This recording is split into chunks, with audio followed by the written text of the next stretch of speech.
comenzado estas meditaciones refiriéndonos a la necesidad de tener presente el fin, que es la perfección de la vida espiritual, para comprender el desarrollo, la evolución de esta misma vida, para orientarnos hacia una mayor profundidad en nuestra existencia en vista del alcance del fin. El fin en esta vida, imperfectamente participado de la vida eterna, donde esperamos el fin último, el encuentro beatífico con Dios. Hemos visto cómo esa vida interior profunda se basa sobre la fe. No puede existir vida espiritual sin la fe. La Sagrada Escritura, el Nuevo Testamento, está todo centrado sobre la fe. El mensaje de Cristo comienza por la fe. El cristiano es un hombre de fe y el sacerdote que ejercita el ministerio de Cristo es un hombre de fe. Veíamos el texto de un autor teológico y místico sobre la vida escondida en Dios, donde se manifiesta la necesidad de tener una vida interior profunda, donde recibimos el eco de la beatitud eterna, las bienaventuranzas, sobre las cuales nos instruye nuestro Señor en el Evangelio. El alma interior es un alma contemplativa y la contemplación es siempre un desarrollo de la fe. Veíamos cómo es necesario en esta época de la vida de la Iglesia y del mundo tener presente esta verdad fundamental. Nuestra época contiene para nosotros un desafío que venceremos fundado sobre el apoyo divino y no sobre nuestras propias fuerzas, y alcanzamos ese apoyo solamente por medio de la fe, como los mártires que eran testigos de la fe. Santo Tomás dice que no solo los mártires ejercitan la virtud de la fortaleza y por excelencia el don del Espíritu Santo de la fortaleza, sino que todos nosotros, los cristianos e incluso todos los hombres, tenemos una guerra particular, dice él, y es necesario que ejercitemos la virtud de la fortaleza en esa guerra particular que libramos a través de las circunstancias cambiantes. A nosotros nos toca hoy librar esta guerra, no solo en nuestra propia persona, sino también en el conjunto de la vida de la Iglesia. Debemos dar testimonio de fe y para eso debemos luchar. Como dice San Pablo, que ha combatido y ha conservado la fe. El combate se tradujo en conservar la fe. Ese es nuestro combate hoy, no solo como cristianos, sino también como sacerdotes. El autor al cual nos referimos lo captó claramente, como todos los autores espirituales. Ayer leíamos un texto muy profundo de Monseñor Tortolo que se refería justamente a la fe. Incluso utilizaba la misma expresión que tuvimos ayer, fidelidad a la fe. Dice el autor de La vida escondida en Dios: cuando queremos emprender la conquista de Dios, tenemos que empezar por ahí. Y se refiere a la frase de San Pablo: sin la fe es imposible agradar a Dios. Y continúa explicando: la fe es la adhesión firme de nuestra mente a la palabra de Dios. Por la fe sometemos nuestra mente, nuestro corazón, nuestra voluntad. Proclamamos que Dios es la verdad misma, que es verídico e infalible, y eso le agrada. Le honramos. Un maestro se alegra de que sus discípulos le crean, incluso cuando no entienden lo que dice. Un padre se siente contento de que sus hijos tengan confianza en él. Y qué enriquecimiento para nuestra inteligencia, qué comunión en la verdadera ciencia de Dios. Él ve, nosotros creemos. Si un alma verdaderamente iluminada por la fe descansa en todo, en los brazos de su Padre, y ve la voluntad de Dios en cada uno de los pequeños deberes del momento presente, ¿cómo no ha de agradar a Dios? Durante todo el día está como al acecho para descubrirlo en las mil naderías, en los mil detalles que componen su vida. Supongamos que esta alma vaya directamente a Dios escondido bajo la especie del pequeño deber presente. Su mirada no se detiene en la envoltura de las criaturas, sino que va a la mano que sostiene todo y que gobierna todo con suavidad y firmeza. Para ella, el mundo no es más que una especie de transparente y comulga a cada instante en la voluntad de Dios.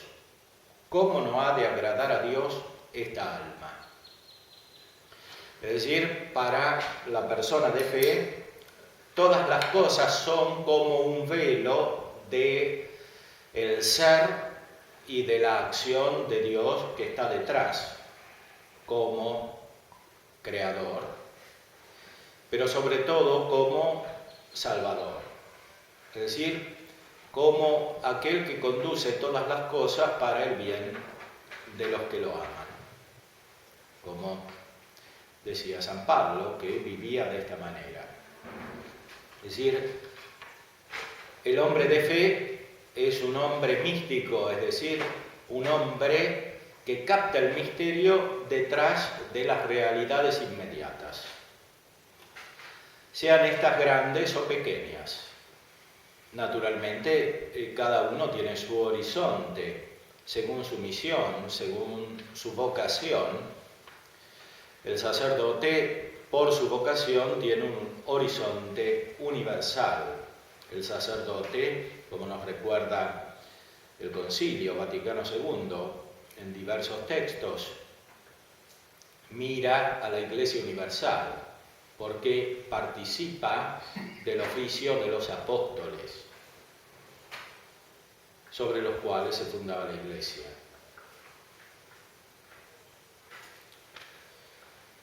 Pueden verlo en el libro que algunos de ustedes tienen sobre sacerdocio y plenitud de vida, y está largamente desarrollado este aspecto.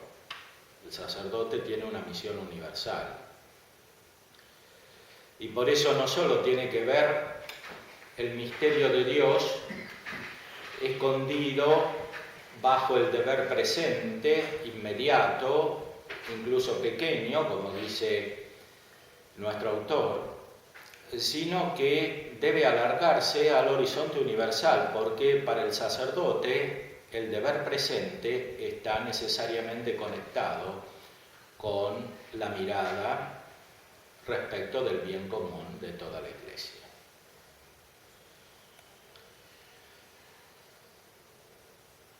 No hay otro camino para captar el misterio que la fe, porque la fe es seguridad de las cosas que no se ven.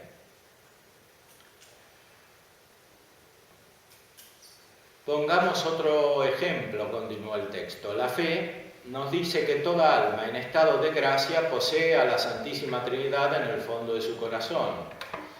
Pues aquí tenemos un alma que vive de la fe. Si se pone en oración, irá directa a ese santuario interior en donde Dios se esconde y se da a la Santísima Trinidad que mora en ella. Adorará, alabará, amará, escuchará a su Dios, le hablará. tratará por descontado que a su medida de comulgar en esta vida divina, de decir el verbo con el Padre, de exhalar el espíritu de amor que procede del Padre y del Hijo, y de volver al Padre y al Hijo con ese mismo divino espíritu. Se olvidará de sí misma, olvidará el mundo, y liberada de las criaturas se complacerá en esta sociedad, gustará de vivir en ella y no saldrá de ella sino con pena, algunas veces sin haber experimentado nada, pero lo más a menudo iluminada, reafirmada, fortificada, habrá salido a agradar a Dios. No habrá experimentado nada de aparentemente positivo, pero sí habrá experimentado algo negativo, y esa experiencia es la principal para llegar a Dios. Porque, como dice Dionisio en el capítulo 7 del libro sobre los nombres de Dios, a Dios se lo conoce como desconocido. A Dios se lo conoce a través de la ignorancia, diates agnosías, a través del no conocimiento, a través de la privación de la gnosis, del conocimiento. Por eso, sin esta experiencia espiritual, es imposible el desarrollo de la vida cristiana y de la vida sacerdotal.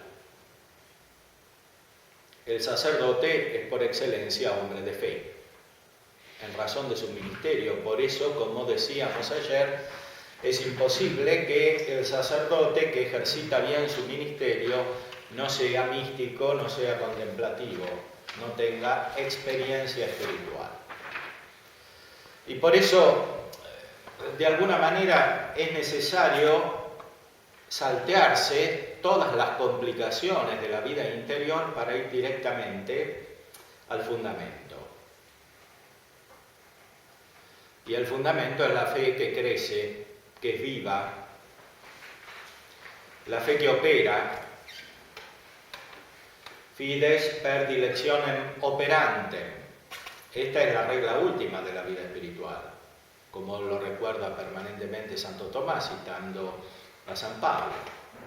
La fe que opera por medio de la caridad, es la fe que está detrás. La fe opera por medio de la caridad, porque la fe corresponde a la misión del Hijo, del cual procede el Espíritu Santo. La fe es el reflejo de la vida trinitaria, del Hijo que procede del Padre por un acto de conocimiento y que se une con el Padre por un acto de amor que sigue a este conocimiento. Por eso la vida espiritual no puede prescindir de la fe. No existe la caridad sin fe, como no existe el Espíritu Santo sin el Hijo. Y por eso el cristiano es siempre un hombre de fe, y la experiencia espiritual significa siempre ir a la roca. Y la roca era Cristo, dice San Pablo. La roca era Cristo. La roca es la fe.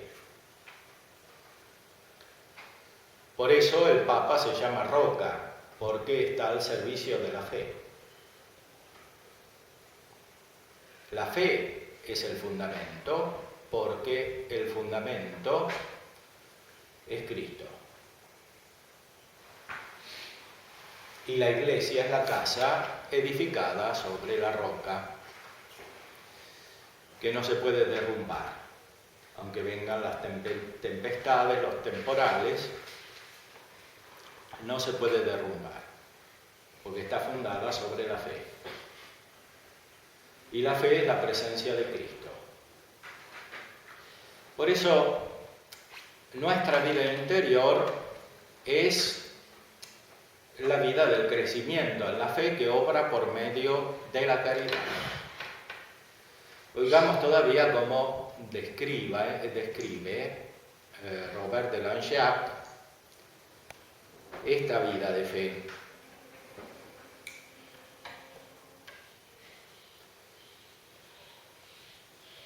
Qué incomparable fuerza es para nuestra voluntad saber que el más pequeño de nuestros sufrimientos, que la más pequeña de nuestras oraciones no puede perderse. Ved la diferencia entre un alma de fe mediocre y otra que cree en el valor del silencio, en el poder del recogimiento, en la posibilidad de la unión íntima con Dios, en un gran secreto, sin pretensiones, sin orgullo. En el primer caso nos arrastramos, en el segundo volamos. Y nuestra alma llega a ser cada vez más agradable a Dios. Porque lo que le agrada no es que nosotros escuchemos su mandato, sino que lo cumplamos. Si queremos agradar a Dios, seamos almas de fe sencilla que nos penetre por entero. Juzguemos los acontecimientos a la luz de la fe. Lo mismo que las pruebas, que las alegrías. O sea, lo que es trabajo, lo que es perturbación, lo que es tentación, lo que es ataque, y lo que es consuelo, lo que es alegría. Porque, como decíamos, la vida cristiana es una inserción cada vez más profunda en Cristo por medio del bautismo. Y por eso la vida cristiana está hecha por la configuración con la pasión de Cristo, cada vez más profunda. Y está hecha por el anticipo cada vez más intenso de la alegría, de la perfección de la resurrección. Los dos aspectos crecen en nuestra vida interior, crecen en la comunidad que nosotros formamos, porque el sacerdote es cabeza espiritual, es cabeza como Cristo. Y por eso, más allá de la jurisdicción externa, el sacerdote es fuente de vida espiritual para los otros como instrumento de la acción de Cristo y del Espíritu Santo, que son la causa principal de la vida espiritual, los autores de la gracia. Y la humanidad de Cristo es el instrumento principal de la donación de la gracia. El sacerdote hace presente la humanidad de Cristo llena del Espíritu Santo, suscitando la vida espiritual de los demás.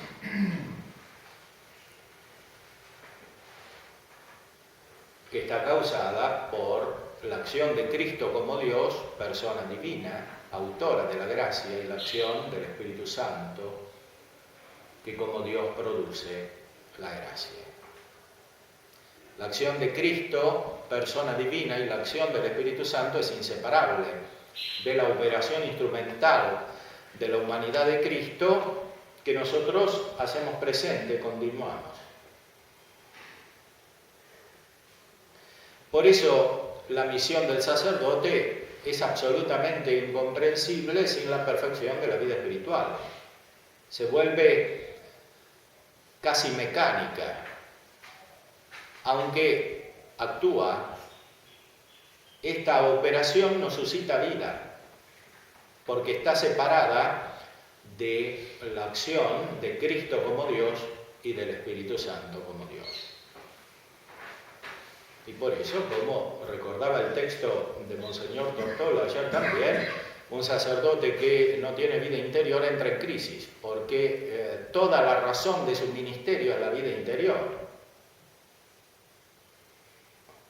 El ministerio sacerdotal, así como el ministerio episcopal y el servicio del sumo pontífice, no tienen sentido sin la vida interior. Se deforman necesariamente sin la vida interior. Por eso, el único camino para superar la crisis en la vida personal, pero también en la vida de una comunidad eclesial y también en la vida de la Iglesia entera, es conservar, mantener, aumentar, suscitar la vida interior. No existe otro camino. Y como recuerda el autor que estamos considerando en otro texto, la Iglesia se renueva por una especie de red espiritual conformada por aquellos que tienen la vida interior, porque estos son la Iglesia. La Iglesia no es principalmente lo que se ve. La Iglesia es cuerpo místico de Cristo, es decir, cuerpo misterioso de Cristo.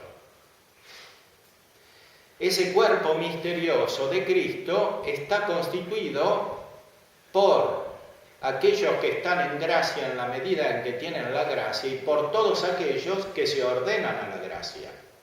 Es verdad que en el cuerpo de Cristo, como dice Santo Tomás, están todos los hombres, no solo los que pertenecen a la Iglesia Católica, pero también es verdad que aquel que no tiene la gracia de Dios, que no tiene vida interior, incluso perteneciendo exteriormente a la Iglesia Católica, está excomulgado, está fuera de la comunión de la Iglesia Católica en acto.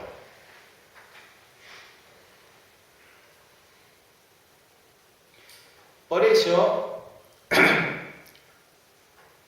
a pesar de que la Iglesia está constituida necesariamente por los aspectos visibles de las personas y de su operación, los cuales son susceptibles de deformaciones y de pecado, sin embargo, la Iglesia está constituida principalmente por el aspecto interior, que es inseparable de la humanidad y la divinidad de Cristo, cabeza de la Iglesia, y del Espíritu Santo, alma de la Iglesia.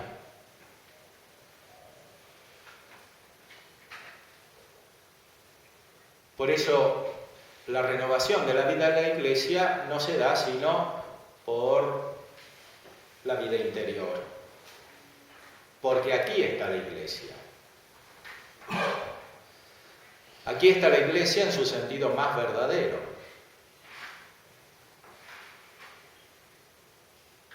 Desde aquí se transforma lo exterior. Las palabras, los gestos, los nombramientos, la organización, todo se transforma desde aquí. No podemos prever cómo ni cuándo en todos sus aspectos, porque la Iglesia es cuerpo de Cristo, el cuerpo místico de Dios, de la persona divina del Verbo de Dios. Y por eso de Él depende la historia de la Iglesia, su desarrollo, su vitalidad, su evolución. Sin embargo, podemos por la fe captar que ese desarrollo depende de la vida interior y que nosotros debemos contribuir a ese desarrollo como cristianos y como sacerdotes. Más aún, esta es nuestra vocación específica. Desde ahí tenemos que mirar el presente y el futuro. También hay que prever el futuro. La previsión es parte de la prudencia. Tenemos que ver hacia el futuro. ¿Qué va a pasar? ¿Cómo nos situamos nosotros frente al futuro? ¿Cuál es nuestra vocación? ¿Miramos solamente lo que tenemos alrededor, en nuestra parroquia o en nuestro seminario o donde fuere, en nuestra universidad, en nuestra escuela, o miramos el conjunto? Miramos la Iglesia como corresponde a nuestra vocación presbiteral. Estamos llamados a ser cabeza espiritual, porque representamos a Cristo cabeza. Tenemos que pensar según nuestra vocación. Y por eso tenemos que pensar el futuro.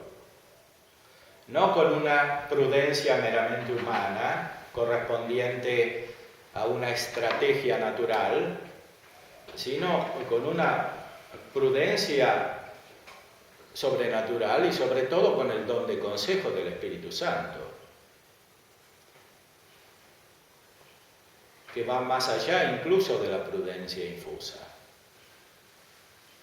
y que hace que captemos en los momentos particulares la acción particular que debemos emprender para el bien de los que aman a Dios. Leamos todavía a Robert de Langeac. Toda flojedad en la vida espiritual viene de la falta de espíritu de fe. Cuando se siente desaliento, cuando se encuentra uno menos recogido, menos mortificado, menos generoso al servicio de Dios, es que el espíritu de fe se ha debilitado. Recobrémoslo desde la base, perfeccionemos nuestro espíritu de fe. En lugar de dejarnos conducir por la pura razón y algunas veces por la sensibilidad, rectifiquemos por la fe las impresiones de nuestra sensibilidad. Esta observación del autor es muy profunda. Toda crisis espiritual tiene su origen en esta especie de racionalismo unido con el sensualismo. El racionalismo va siempre unido con el sensualismo, porque el racionalismo es una ruptura del equilibrio interior de la persona humana, que surge de la unidad de la naturaleza humana, de la unión natural entre las facultades sensitivas y las intelectivas. Hay un desorden en el racionalismo.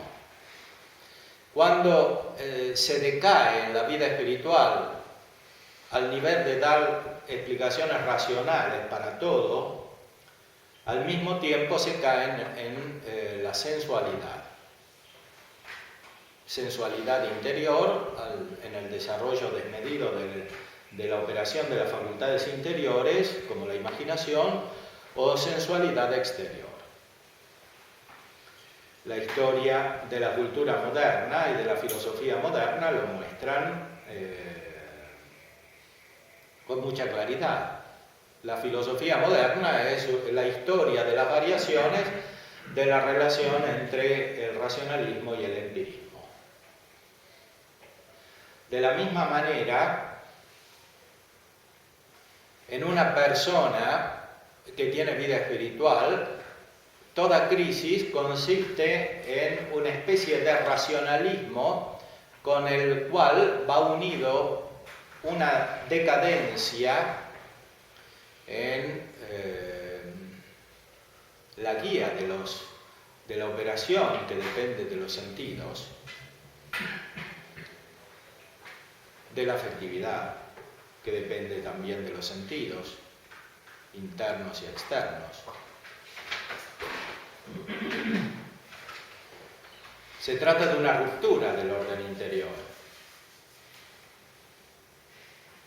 Si esa ruptura del orden interior se da en una persona que tiene responsabilidad eclesial, todo el cuerpo es afectado. Si se da en el presbítero, es afectada su comunidad, pero es afectada también la Iglesia universal. Si se da en el obispo o en el papa, es afectada la comunidad que guían, con mayor razón a nivel universal.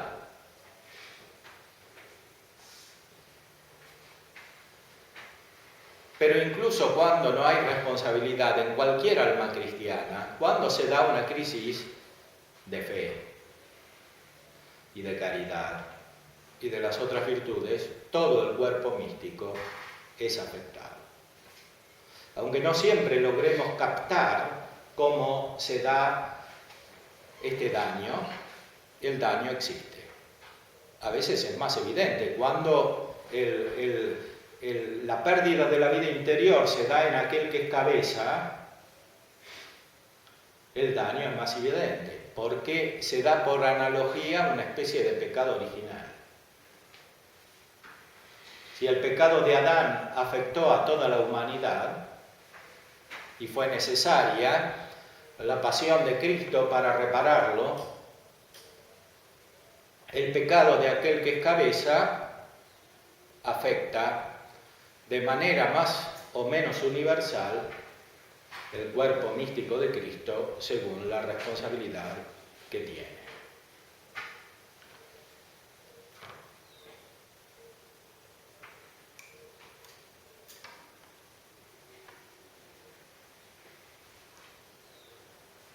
Perfeccionemos, dice, nuestro espíritu de fe. En lugar de dejarnos conducir por la pura razón y algunas veces por la sensibilidad, rectifiquemos por la fe las impresiones de nuestra sensibilidad.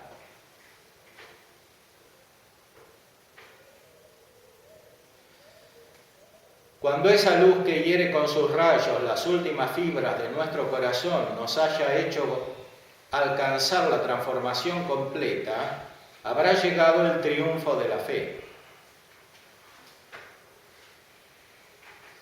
La fe inspirada por la caridad nos modela imagen y semejanza de Jesús hasta el punto de que Dios cree ver en nosotros a su Hijo.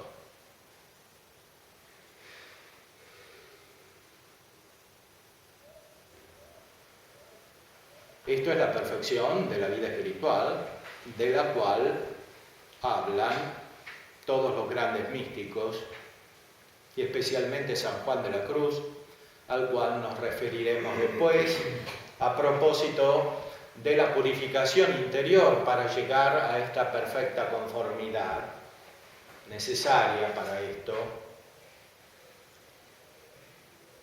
Purificación que es purificación de la fe, de la inteligencia informada por la fe, y a partir de esta purificación de la voluntad, purificación de la memoria, purificación de todas las potencias humanas.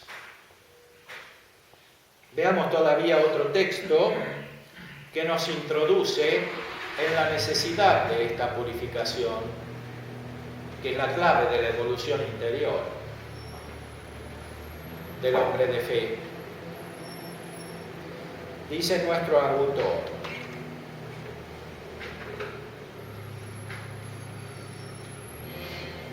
refiriéndose al alma que vive desde la fe,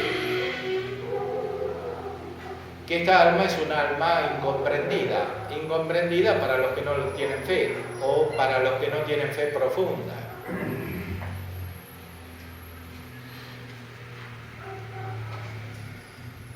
Sin embargo, esta incomprensión es signo de verdadera fe. Muchas almas, aún piadosas, no comprenden los impulsos del alma interior, su verdadero estado, lo que legitima sus actos. ¿Hemos de asombrarnos de ello? Nada de eso. Para juzgarla con verdad sería menester poseer una ciencia muy profundizada de los efectos misteriosos del amor divino, o sufrir uno mismo del mal que ella padece. O sea, ¿por qué el alma interior es incomprendida por los demás? Es incomprendida porque los demás no tienen la misma experiencia. Y esa experiencia es la experiencia de la unión cada vez más intensa con la pasión de Cristo y con la resurrección de Cristo.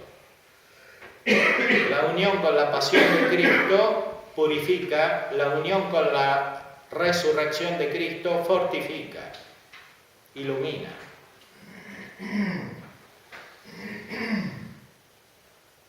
el alma que crece es un alma que se modela crecientemente según la humanidad de Cristo, y es un alma que crece en fortaleza y en inteligencia según la resurrección de Cristo. Los otros entonces no tienen la misma experiencia y por eso no la entienden. Aquí se da lugar a muchas crisis, porque si el alma no persevera ante la incomprensión de los demás, puede debilitarse y puede defeccionar en su camino espiritual. Y esto sucede, de hecho. Por eso es necesario estar atentos y ver cuál es la ocasión de crisis para superarla a su tiempo. Entonces, para juzgarla con verdad a esta persona, sería menester poseer una ciencia muy profundizada de los efectos misteriosos del amor divino o sufrir uno mismo del mal que ella padece. Eso es muy raro. Y el ideal, la unión de la ciencia especulativa y del conocimiento experimental personal, todavía lo es más. Un San Juan de la Cruz, por ejemplo, no es dado al mundo, según parece, a cada generación de hombres. Pero aunque lo fuera, no se le podrían someter todas las almas heridas por el mal del amor divino. Tienen estas que aceptar el ser más o menos incomprendidas. Aquí también encontramos una observación muy profunda. No es suficiente el conocimiento doctrinal, por más acertado y perfecto que sea, para superar las crisis personales y las crisis comunitarias universales en la vida de la Iglesia. Es necesaria la experiencia espiritual. Sin la experiencia espiritual, la doctrina queda vacía y se transforma, por más recta que sea, en un racionalismo. Por eso es necesario crecer en ambas. A su vez, la experiencia espiritual sin las letras, como decía Santa Teresa, se deforma, como demuestra ampliamente la historia de la Iglesia contemporánea. Por eso es necesario que los dos aspectos estén unidos. Y por eso, en la tradición, el ejercicio del ministerio sacerdotal, que requiere una perfección espiritual superior, en virtud de el oficio mismo del presbítero, que es cabeza, que es anciano en la fe, evolucionó en el sentido de dar una formación superior a los sacerdotes. Formación filosófica, formación teológica, formación humana en distintos aspectos, al mismo tiempo que formación espiritual. Este es el sentido de la evolución dogmática respecto del sacramento del orden sagrado, que tiene su centro en el presbiterado, porque el diaconado es un servicio y el episcopado también es un servicio al cuerpo de toda la Iglesia, un servicio universal que supone, sin embargo, el presbiterado. El obispo es un presbítero, que además ejercita un oficio respecto del gobierno universal de la Iglesia, del cuerpo místico. Ese servicio del obispo está fundado sobre su función de otorgar el sacramento del orden sagrado a los demás. Todo lo que tiene el obispo de propio depende de esta función. El obispo es el que ordena los sacerdotes. Lo principal que hace el obispo, como dice el Concilio Vaticano II, a la Lumen Gentium, es lo mismo que hace el presbítero, es decir, celebrar la Eucaristía. Lo cual corresponde a la evolución de la doctrina del sacramento del orden en la tradición, como la expresa también Santo Tomás cuando trata acerca de esto. Entonces,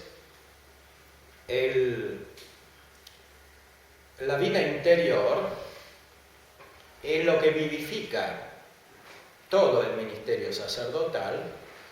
Esa vida interior consiste en la unión cada vez más profunda con la pasión y con la resurrección de Cristo.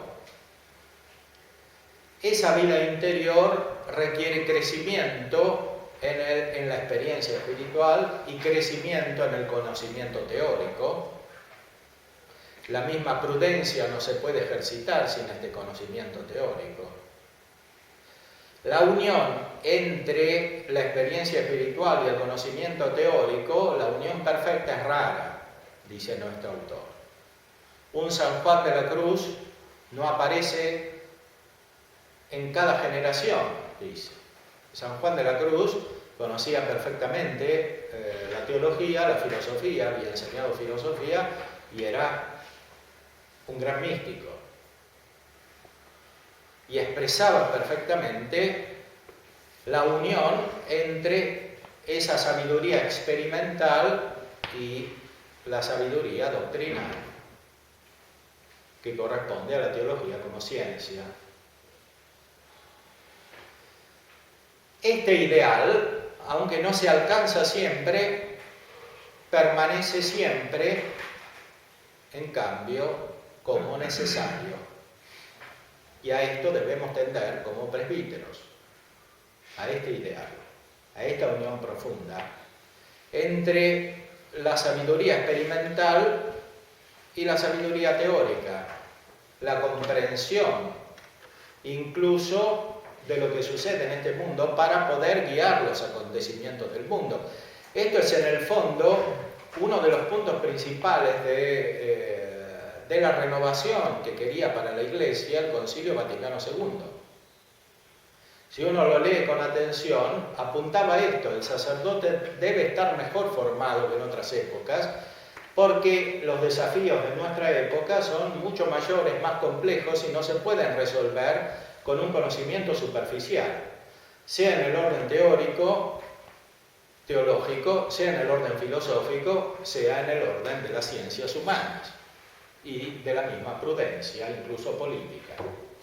Por eso es necesario que en esta época el sacerdote sea una persona de gran envergadura intelectual, de gran personalidad, de gran determinación, porque es jefe del sacerdote, es jefe espiritual. No puede ser jefe si es imprudente, si es ignorante, si no es firme, si no tiene virtudes, si no busca el bien común por encima del bien particular inmediato, como si fuesen contrapuestos. Lo que caracteriza a las personas vulgares es justamente esto: no se preocupan del bien común, les interesa solamente su ventaja personal. No se preocupan ni de la Iglesia, ni de la patria, ni del bien de la sociedad a la cual pertenecen, aunque sea ínfima. Se preocupan solo de sí mismas. En este sentido, el sacerdote está llamado a ser una persona noble. No porque busquemos anacronísticamente la restauración de la nobleza, sino porque buscamos lo que esta nobleza significa, es decir, la perfección de todas las virtudes, de manera armónica. El sacerdote debe recuperar su capacidad de liderazgo espiritual. Y no puede ser líder espiritualmente si no tiene vida interior, si no vive desde la fe. Desde allí se transforma todo. Desde allí se cambia el mundo. Los apóstoles fueron apóstoles porque dieron testimonio de la fe, porque predicaban la fe, porque decían esto es la verdad.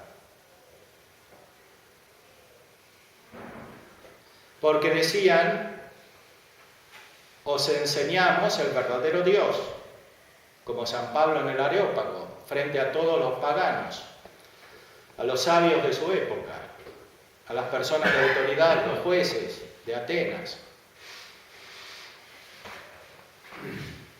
Esto es la verdad, este es el Dios verdadero, este es el camino. Ese testimonio vigoroso de la fe cambió el mundo, el Imperio Romano,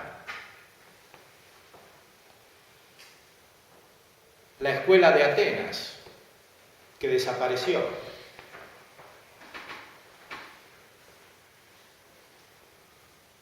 Por más trabada que fuera su organización, que parecía invencible, también el mundo de hoy puede ser cambiado. No hay nada imposible para Dios y nosotros somos ministros de Dios.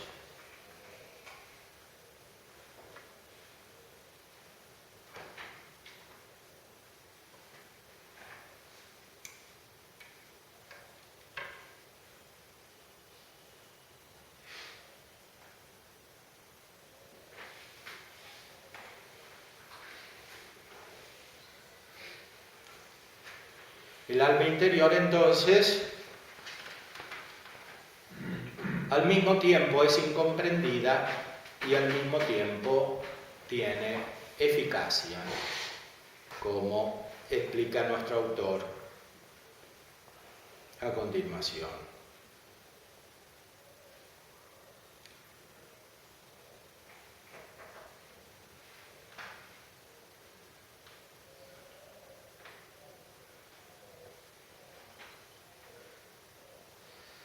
Los signos del afecto de Dios revisten dos formas muy diferentes, tan pronto son agradabilísimos y muy dulces como son dolorosos y crucificantes.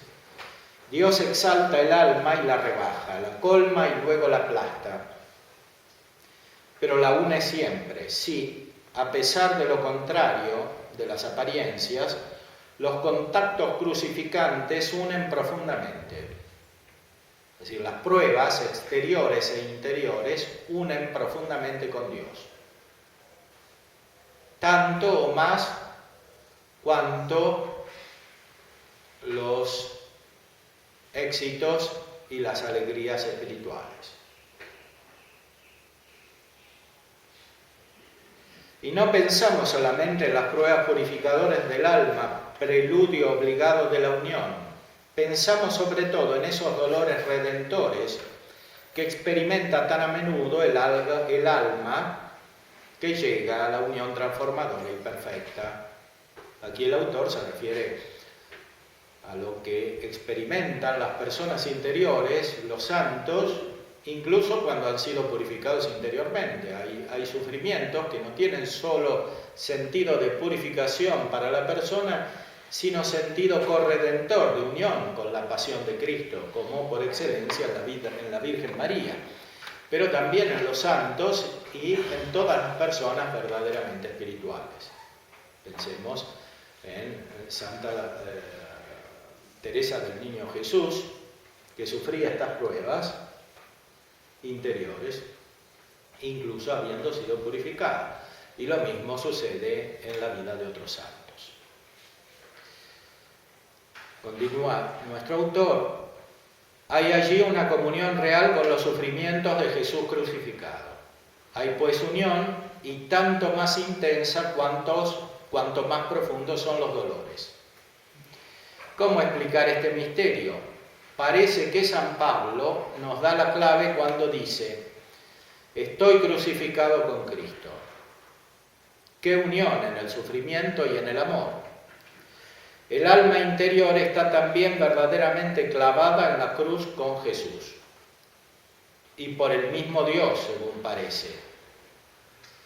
Es que cuanto más querida es un alma a su corazón de padre, más quiere que sea imagen viviente de su amado Hijo. Recordemos que Cristo padeció por obediencia al Padre. Era la voluntad de Dios, Padre, que Cristo, Hijo del Padre, muriera en la cruz. También es la voluntad de Dios Padre que nosotros nos configuremos con Cristo en la pasión. De ahí el cuidado que pone en mantenerla siempre sobre la cruz. Le hace comprender de una manera sobrecogedora que Él, el amor, no es amado. Como decía San Francisco, el amor no es amado. Y dice todavía que ella misma no le da todavía todo el amor que podría darle. Le dice también que Él, que es la verdad, no es conocido y que ella misma no lo contempla lo bastante. Entonces el alma siente que su corazón se deshace de dolor. Y en ello hay un goce secreto inefable. Es el gozo de la caridad terrenal, imperfecta sin duda, si lo comparamos con el goce del cielo, pero muy superior a todas las felicidades de la tierra. Sí, el sufrimiento bien aceptado une a Dios. Diríamos que es una mano de hierro de la que primero sentimos toda la dureza. San Juan de la Cruz dice en la llama de amor viva, o mano blanda, o toque delicado. Esa mano de Dios, al principio, es percibida como algo que aplasta, porque es de Dios. Se comienza a percibir por experiencia que está Dios, que no es la acción de una criatura limitada, es la acción de Dios infinito, es la acción omnipotente del ser subsistente.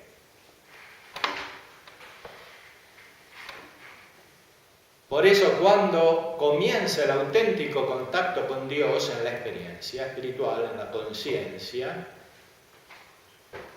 se percibe este peso. Y para esto sirve la pasión de Cristo y la unión con la pasión de Cristo, para que entremos en contacto. De otra manera no podemos superar los límites de la criaturalidad deformada por el pecado. Nuestros sentidos no están preparados, nuestro cuerpo no está preparado para que los sentidos sirvan a la inteligencia, para que la inteligencia capte el ser y la acción de Dios. No hay otra manera que esta reformación profunda que produce la unión con la pasión de Cristo. Este es el sentido de la pasión de Cristo, porque la pasión de Cristo produce satisfacción por los pecados, liberación de los pecados, redención de los pecados, justamente de esta manera. O sea, es el desencuentro dialéctico con el pecado, la mentira de la humanidad, representada por los que crucifican a Cristo, que es vencida, en la cual dialéctica vence la verdad, la rectitud, la caridad, el amor de Cristo, que Dios, quien se une con la pasión de Cristo, entra en esta verdad, en esta caridad de Cristo, entra en la vida de Dios, en la vida de la Trinidad. Cristo es uno de la Trinidad, como dicen los símbolos.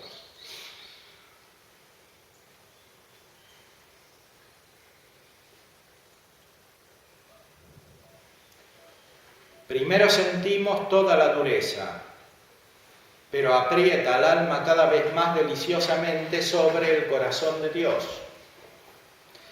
La amargura va disminuyendo sin cesar, el gozo va siempre en aumento. Y la unión se hace más íntima a cada dolor mejor aceptado.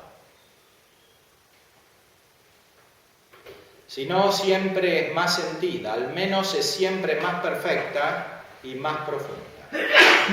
Es que para sufrir bien hay que amar mucho y que en esas condiciones, y por otra parte en igualdad de circunstancias, cuanto más y mejor se sufre, más y mejor se ama.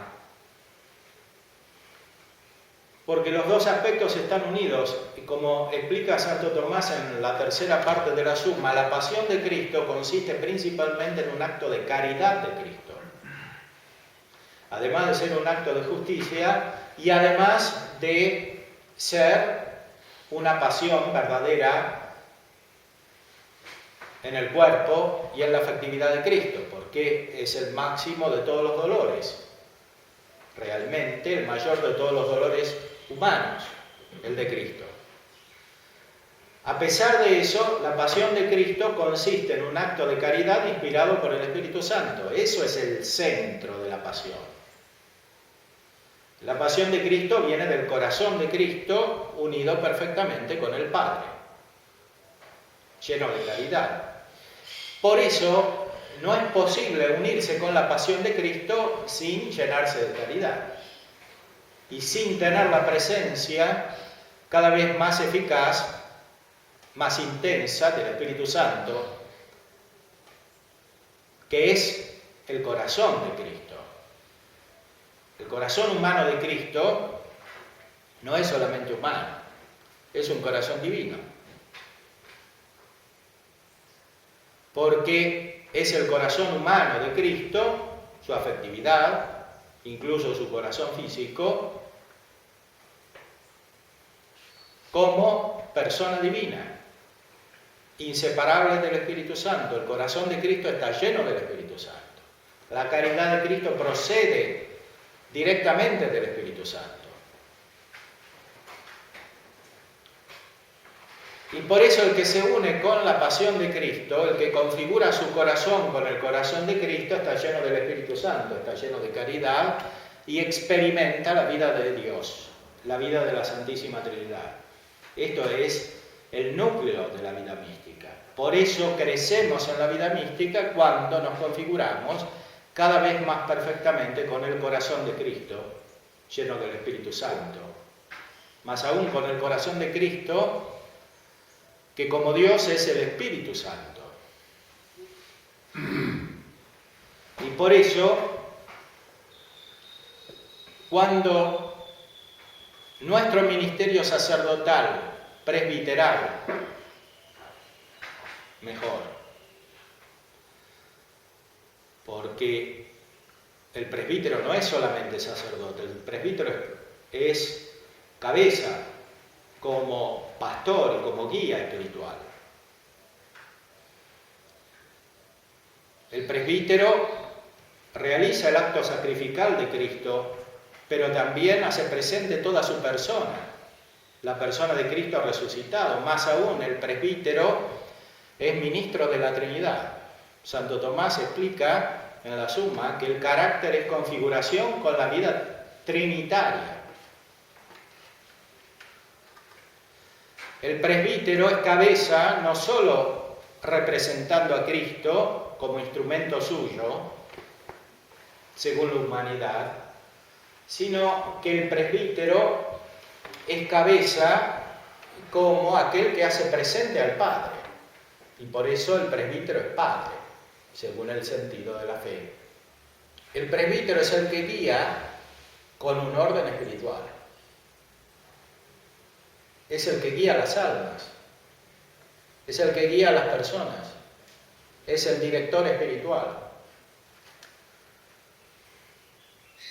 Así es cabeza y así es eficaz. Todo lo demás es servicio para esto, incluyendo lo que hace el obispo y lo que hace el Papa. Es servicio para esto. Y de aquí viene la construcción de la Iglesia, De aquí viene la renovación de la Iglesia. Y esto es lo que quería el Concilio Vaticano II cuando se refirió a la renovación de la vida de los presbíteros. Por eso no debemos dejar que nos roben el concilio. El concilio es nuestro. Y es el arma que tenemos en nuestro tiempo para combatir el buen combate en vista de la construcción de la Iglesia y de la defensa de la fe y del bien de las personas.